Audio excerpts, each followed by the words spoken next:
नमस्कार साथियों, स्वागत है आपका बेन का 24 यूट्यूब चैनल पर। बहुत बहुत साथियों, खबरों बाजार की भी करेंगे।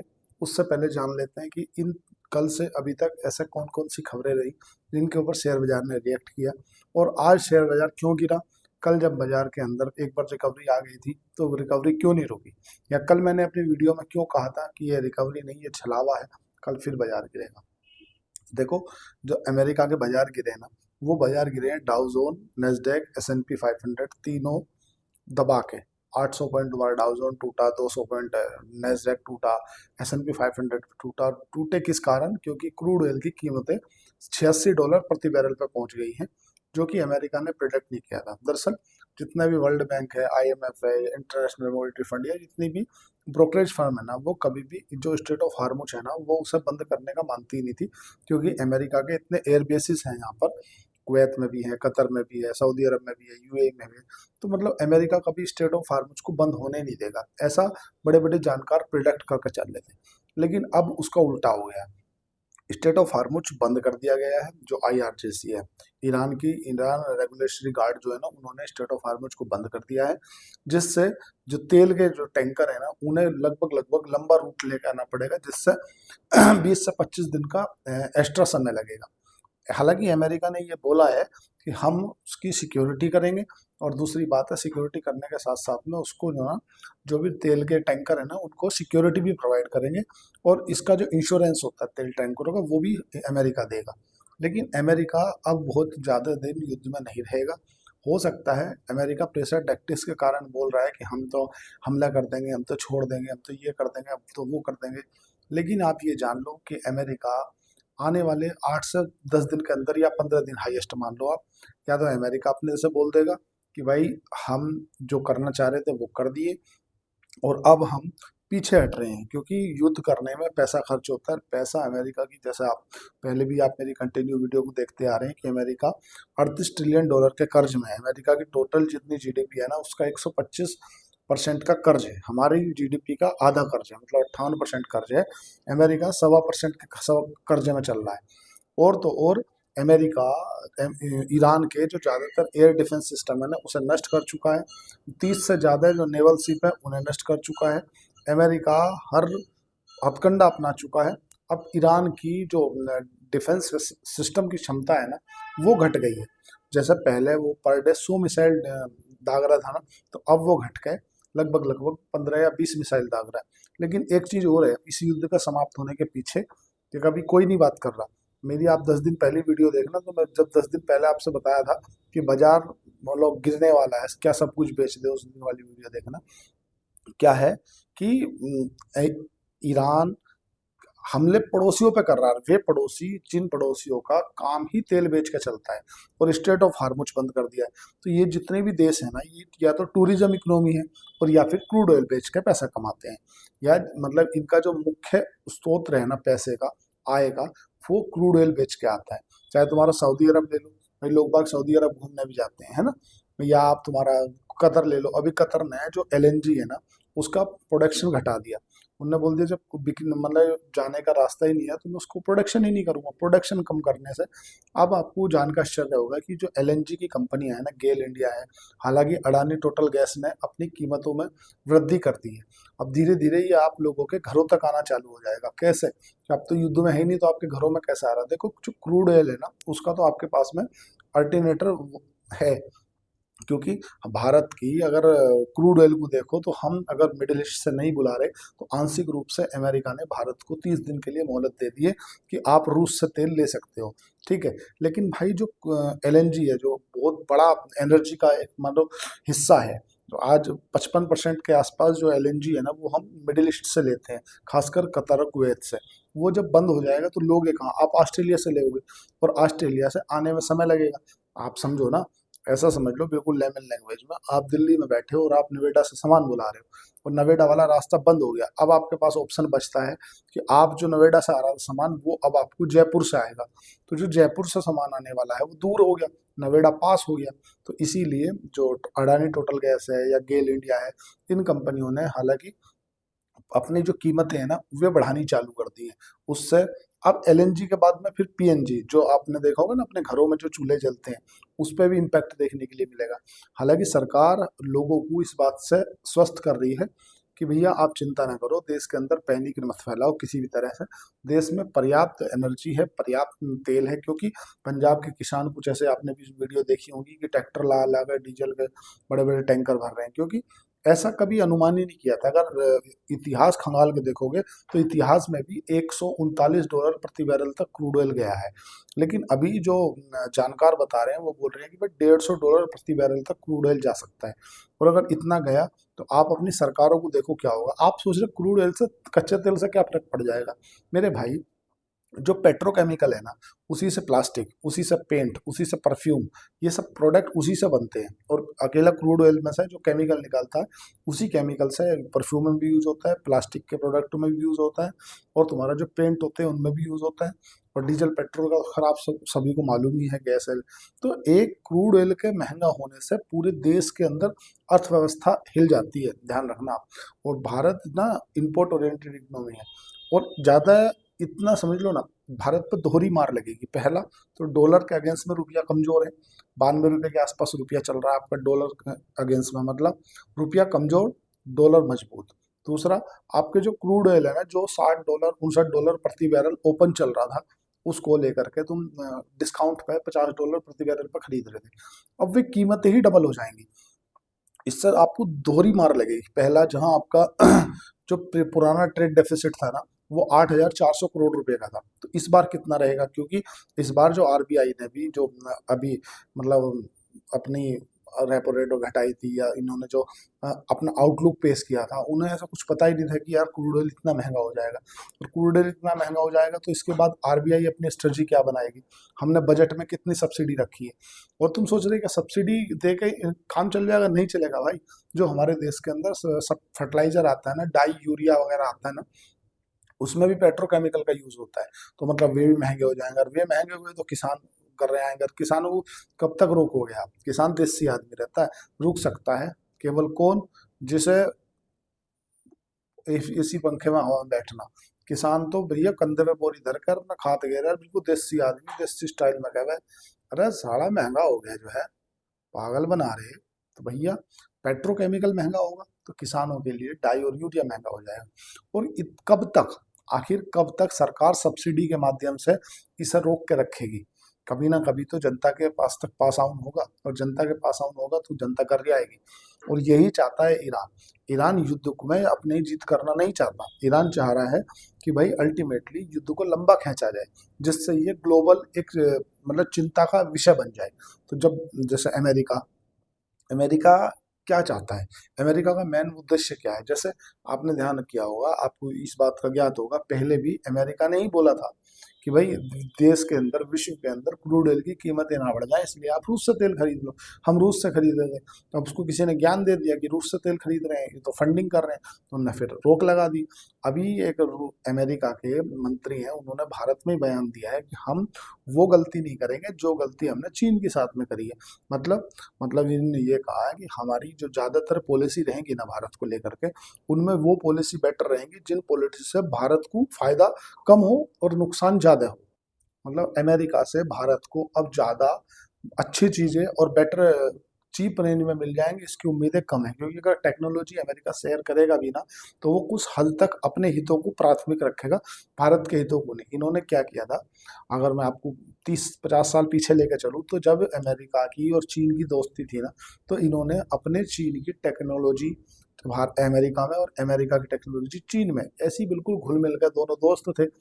अब उस स्थिति में इसका चीन ने फायदा उठाया, और चीन धीरे धीरे धीरे धीरे मार्केट को पूरे को कैप्चर कर लिया। चीन ने एक समय ऐसा आया जिस समय अमेरिका को अपने अधीन कर लिया, अधीन पावर से नहीं, अधीन कर लिया अपने प्रोडक्टों से, इतनी चीप क्वालिटी में प्रोडक्ट दे देता था।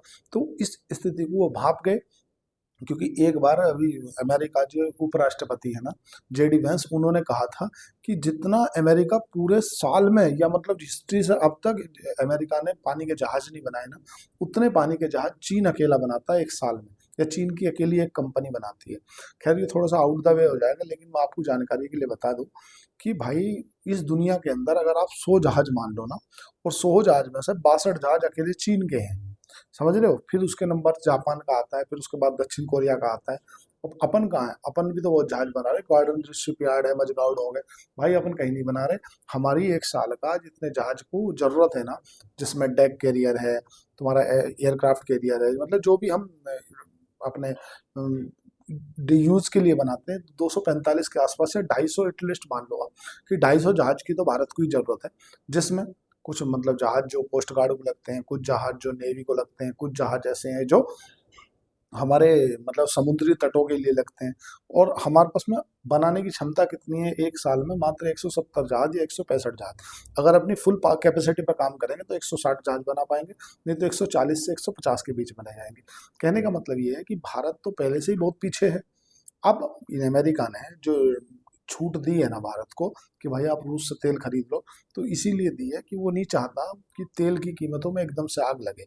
और अमेरिका के अंदर भी इस जो इन्होंने हमला किया ना ईरान के ऊपर, इसका विरोध होना चालू हो गया है। वहाँ सब लोग बोल रहे हैं कि आप जबरदस्ती काहे खोबा ले लिए। और अमेरिका खोबा लेने में आगे से है, पहले से आगे आता है वो, क्योंकि उन्हें वियतनाम वार हुआ तो वियतनाम में खोबा ले लिया, आखिर हार पीर के पीछे आ गए। इन्होंने अफगानिस्तान में खोबा करा, फिर हार के पीछे आ गए। तो अमेरिका खोबा लेने में पहले नंबर पर। जनरली अमेरिका बहुत जल्दी कहीं शांति युद्ध की शांति की घोषणा कर सकता है। उसके पीछे वजह ये है कि भाई जितने भी यूरोप के देश है ना, वो यूरोप के देश अमेरिका को सपोर्ट तो कर रहे हैं, सपोर्ट कर रहे हैं, लेकिन खुल के सपोर्ट नहीं कर रहे।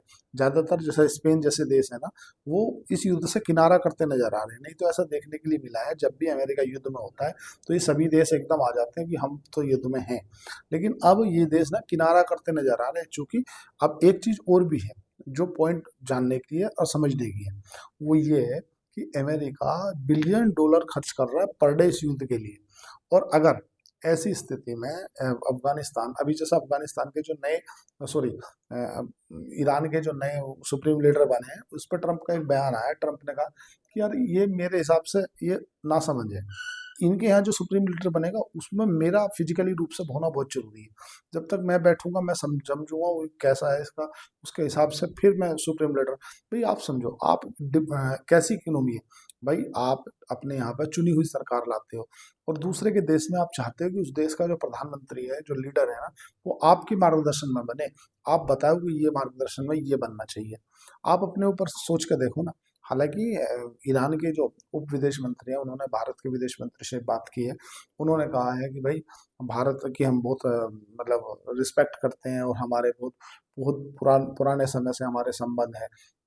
अल्टीमेटली कुल मिला के ये समझ लो कि आज जो बाजार के अंदर गिरावट है, थोड़ी सी उस पर भी बाजार में नजर डालने तो बोले बाजार की बात नहीं करें। आज जो बाजार की गिरावट है ना, उस पर विजय जो वजह है ना, वो पूरी की पूरी ग्लोबल है। क्योंकि अमेरिका के बाजार गिरे और उनका हम वासुदेव कुटुंबकम का रिश्ता नाता नभाते हो, कल यार तुम गिर रहे तो हम भी गिर जाएंगे।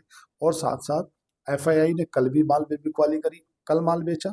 कल जितने का एफआईआई ने बेचा उससे ज्यादा का डीआईए ने खरीदा। आज भी लगभग 5,000 कुछ 985 करोड़ रुपए के आसपास एफआईआई ने माल बेचा, और लगभग 6,628 करोड़ रुपए के आसपास में डीआईआई ने माल खरीदा। मतलब जितना एफआईआई बेच रही है उतना लगभग डीआई ऑब्जर्व कर ले रही है। उसके बावजूद बाजार इतना गिर रहा है। लेकिन आज बाजार को जो गिरने में सबसे मुख्य जो सेक्टर रहे ना, वो रहे तुम्हारा बैंक और एनबीएफसी। जिसमें बैंक लगभग लगभग 1,300 पॉइंट टूट गया।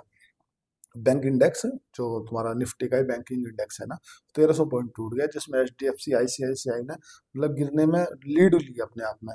एसबीआई है, आईसीआईसीआई है, एच डी एफ सी है। और निफ्टी में भी लगभग लगभग 315 पॉइंट की गिरावट देखने के लिए मिली। अगर डॉलर इंडेक्स की बात करोगे तो लगभग 100 पे पहुंच गया है, जिसकी कारण है कि गोल्ड और सिल्वर में युद्ध होने के चलते भी उतनी तेजी नहीं देखने के लिए मिल रही जितनी प्रिडिक्ट कर रहे थे।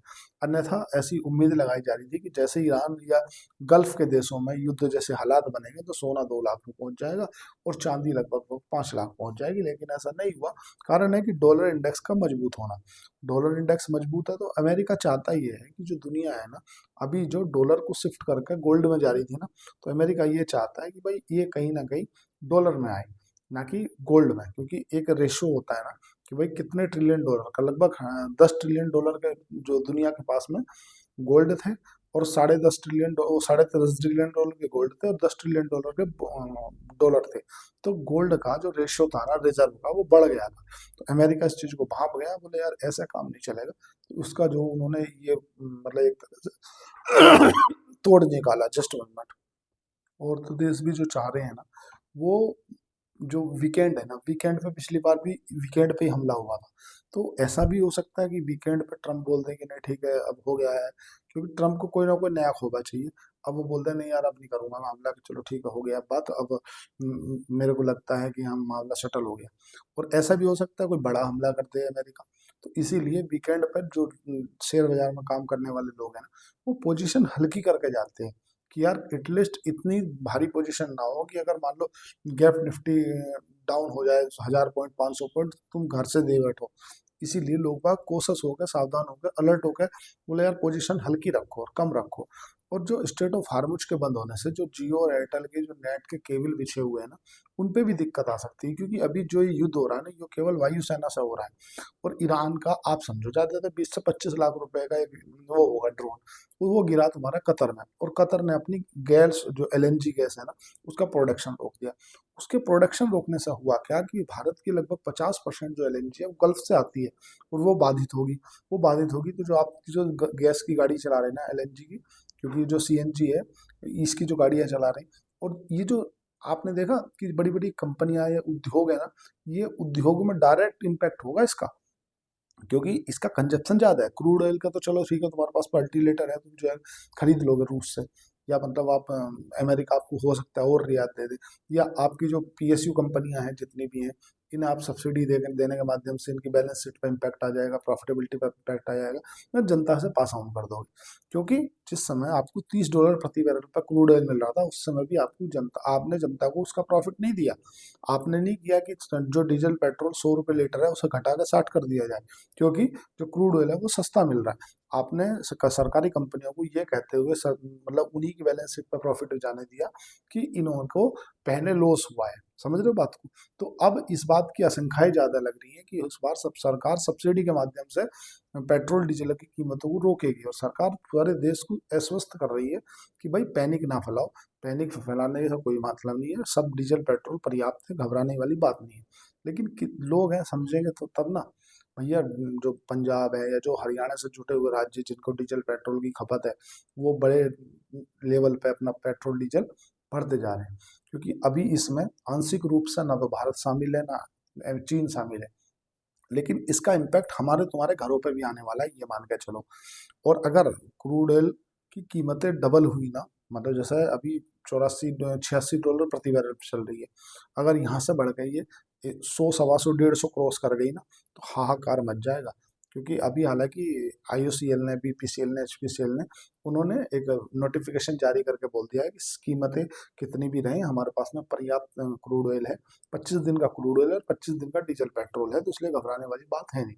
परिस्थिति ये है कि शेयर बाजार में जो भी कुछ काम करें ना, बिना वित्तीय सलाहकार के ना करें, फाइनेंशियल एडवाइजर के साथ ही जाएं, क्योंकि कब क्या हो जाएगा कोई तय नहीं है। अब जैसा आप अपने बिजनेस में लगे हो, जो भी आप काम कर रहे हो, लेकिन जो फाइनेंशियल एडवाइजर है वो जो भी है आपका, भाई उसको ट्रैक करना, क्या करना, कब निकलना, कैसे करना, वो इसीलिए जैसे आप घर का डॉक्टर रखते हो, घर का वकील रखते हो, एक दो पुलिस वाला भी रखते हो जानने के लिए, तो भाई जब फाइनेंस की बारी आती है, पैसे की बारी है, तो खुद ज्ञानी ना बने, जिसका काम है उसे करने दे। आज के लिए इतना ही। चैनल को लाइक करें, सब्सक्राइब करें, कमेंट करें। धन्यवाद, थैंक यू।